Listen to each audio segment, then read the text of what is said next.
नमस्ते कक्षा 8 के सभी बच्चों, मेरा नाम है प्रसाद और आप सभी का आज की इस गणित की क्लास में मैं स्वागत करता हूं। और आज की इस गणित की क्लास में हम कर और ब्याज के बारे में कुछ जानकारी हासिल करेंगे। सो बिना किसी एक क्षण गवाए आज का वीडियो में शुरुआत करते हैं। परिचय। बच्चों, अनुपात का अर्थ है दो राशियों की तुलना करना। एक टोकरी में दो तरह के फल हैं, 20 केले और 30 सेब। तो केलों की संख्या का सेब की संख्या की तुलना में अनुपात है 20:30। केलों की संख्या सेबों की संख्या का 2/3 है, जिसे कहेंगे 2:3। उद्देश्य। इस पाठ के अंत में आप निम्न करने में सक्षम हो जाएंगे: ब्याज की परिभाषा बताना, छूट की गणना और चक्रवृद्धि ब्याज ज्ञात करना, बिक्री कर और मूल्य संवर्धित यानी वैट कर की गणना करना, वार्षिक और छमाही चक्रवृद्धि ब्याज की गणना के लिए चक्रवृद्धि ब्याज का सूत्र लगाना।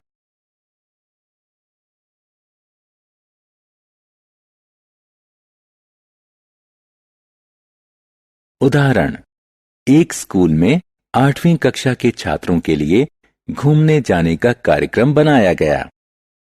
कक्षा के कुल छात्रों में 40% लड़कियां हैं, जिनकी संख्या 18 है। घूमने जाने का स्थान स्कूल से 250 किलोमीटर दूर है और बस कंपनी 15 रुपए प्रति किलोमीटर की दर से किराया लेगी। खाने पीने का कुल खर्च 4,500 रुपए होगा। अगर छात्रों के साथ 2 शिक्षक भी जाते हैं तो प्रति व्यक्ति कितना खर्च आएगा? हल: मान लीजिए कुल छात्रों की संख्या है x और x का 40% लड़कियां हैं। गणना करने पर छात्रों की संख्या बराबर 45 है। लड़कों की संख्या बराबर 45 घटा 18 बराबर 27। लड़कों की तुलना में लड़कियों की संख्या है 2/3, जिसे हम इस तरह से लिखेंगे और पढ़ेंगे 2:3। प्रति व्यक्ति लागत निकालने के लिए परिवहन शुल्क बराबर आने जाने की दूरी गुणा दर, जो कि गणना करने पर रुपए 7,500 है। कुल खर्च बराबर खाने पीने की लागत जमा परिवहन लागत, जो कि गणना करने पर रुपए 12,000 है। कुल व्यक्तियों की संख्या बराबर 18 लड़कियां जमा 27 लड़के जमा 2 शिक्षक बराबर 47। तो प्रति व्यक्ति खर्च रुपए 255 आएगा। उदाहरण: एक बाइक की कीमत पिछले साल 45,000 रुपए थी। इस साल इसमें 20% की वृद्धि हो गई है, तो अब इसकी कीमत क्या है? हल: एक बाइक की कीमत बराबर 45,000 रुपए, प्रतिशत वृद्धि बराबर 20। 45,000 का 20% होगा रुपए 9,000। नई कीमत बराबर पुरानी कीमत जमा वृद्धि बराबर 45,000 रुपए जमा 9,000 रुपए बराबर 54,000 रुपए। बिक्री बढ़ाने के लिए बाइक की कीमत में 5% कमी कर दी गई। अब देखें कि बाइक की कीमत क्या होगी। बाइक की कीमत बराबर 45,000 रुपए, कमी 45,000 का 5% बराबर 2,250। नई कीमत बराबर पुरानी कीमत घटा कमी। गणना करने पर हम पाएंगे 42,750 रुपए। छूट का पता लगाना। किसी भी वस्तु पर लिखी कीमत MRP पर दी गई कटौती छूट कहलाती है। छूट बराबर लिखी कीमत घटा बिक्री कीमत। प्रतिशत में अनुमान लगाना।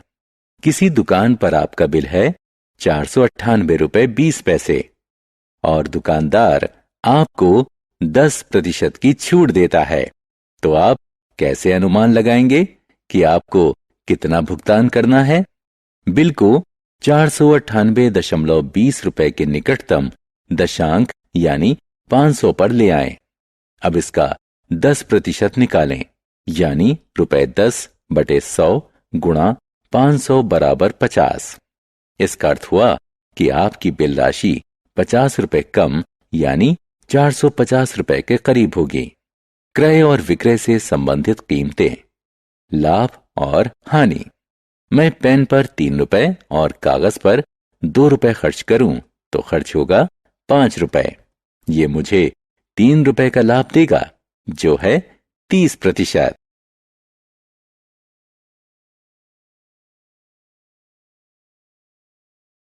लागत मूल्य, बिक्री कीमत, लाभ प्रतिशत, हानि प्रतिशत निकालना। उदाहरण, एक दुकानदार ने 200 गुड़ियां खरीदी। एक गुड़िया की कीमत 5 रुपए थी। 20 गुड़ियां टूटी निकलीं और उन्हें फेंकना पड़ा। बाकी की गुड़ियां 8 रुपए प्रति गुड़िया की दर से बेची गईं।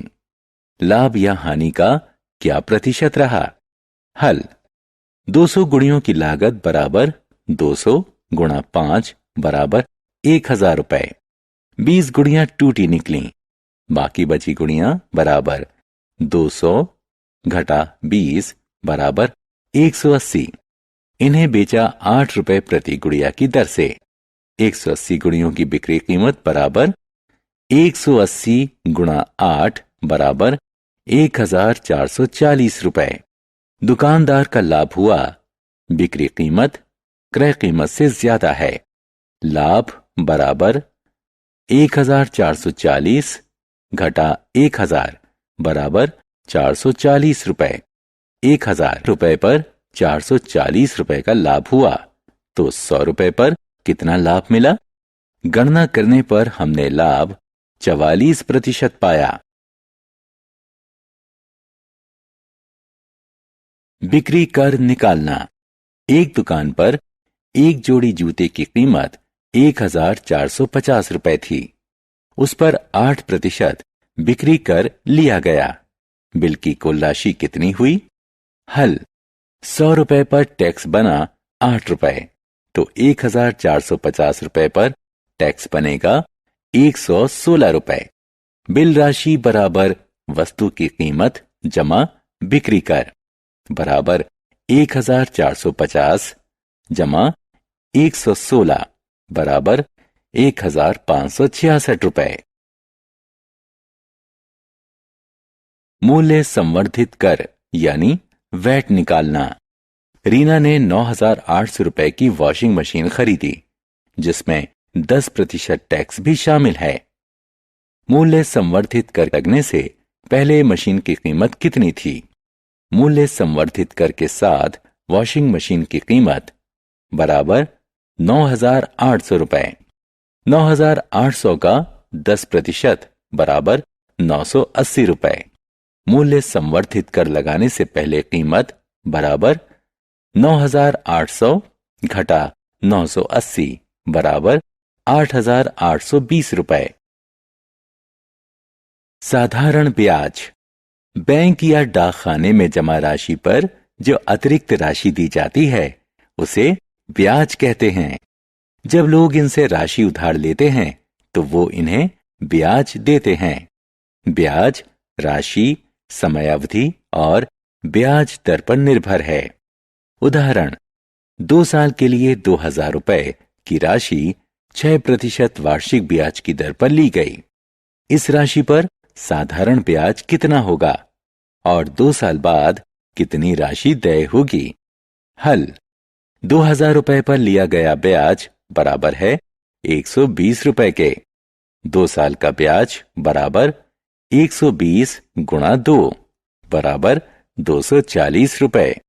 2 साल के अंत में देय राशि बराबर मूलधन जमा ब्याज बराबर 2000 रुपए जमा 240 बराबर 2240 रुपए।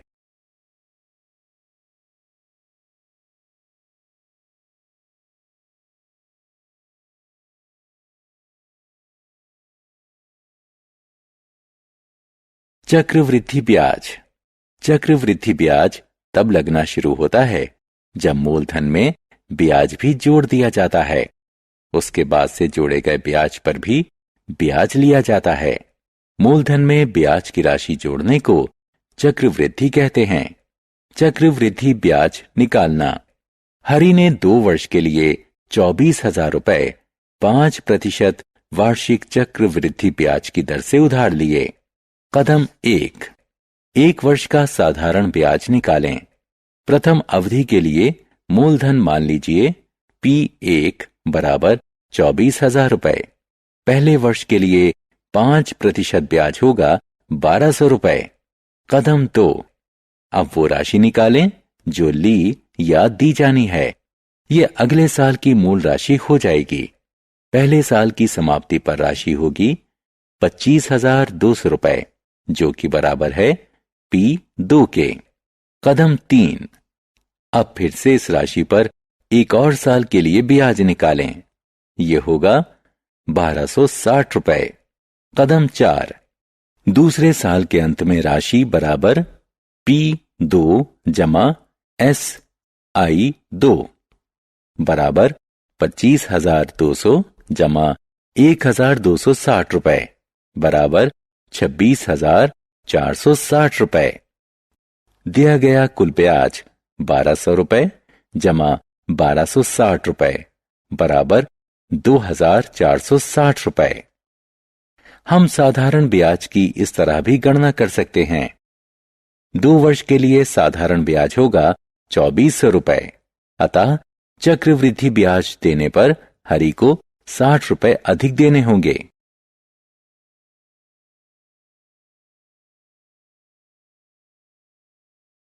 वार्षिक या छमाही चक्रवृद्धि दर।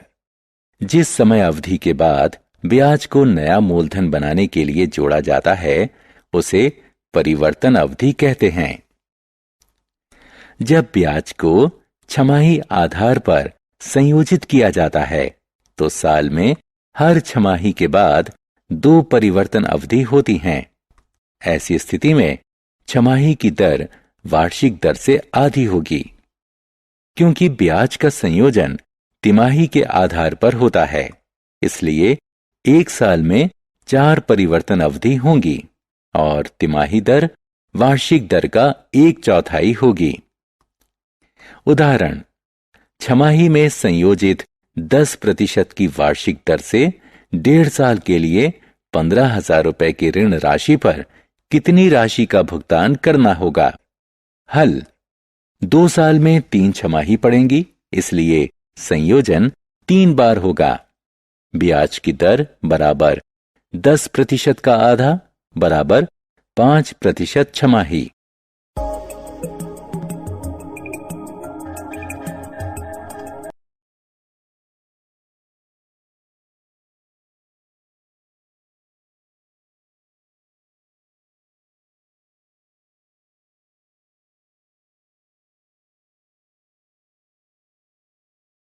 सारांश।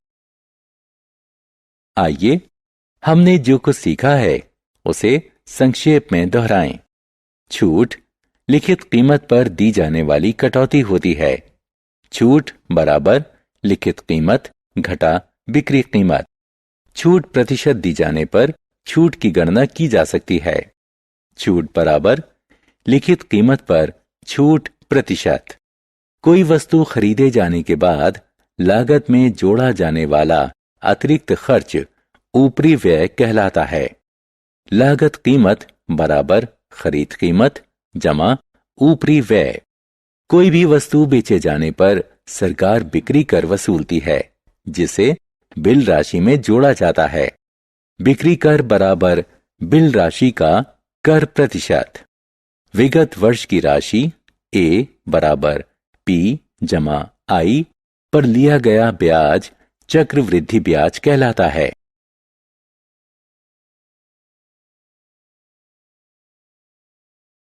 आप सभी बच्चों का तहे दिल से धन्यवाद इस वीडियो को फिर से एक बार देखने के लिए। आप सभी से उम्मीद है कि आप इस वीडियो को लाइक करोगे, इस वीडियो की लिंक आपके दोस्त के साथ शेयर करोगे, हमारे यूट्यूब चैनल को सब्सक्राइब करोगे। अगर आप एक बच्चे के माता पिता है तो आपसे उम्मीद है कि आप प्ले स्टोर से जाकर DA2 अकेडमी का ऐप डाउनलोड करोगे, ताकि वहाँ पर आपको सारे के सारे वीडियोस एक जगह पे, एक प्लेटफॉर्म पे मिल सके। अधिक जानकारी के लिए डिस्क्रिप्शन में लिंक दी हुई है, आप वो चेक कर सकते हो। आप सभी का फिर से एक बार धन्यवाद इस वीडियो को देखने के लिए। तब तक के लिए देखते रहे हमारे YouTube channel DA2 academy. Stay connected. मिलते हैं नेक्स्ट वीडियो में।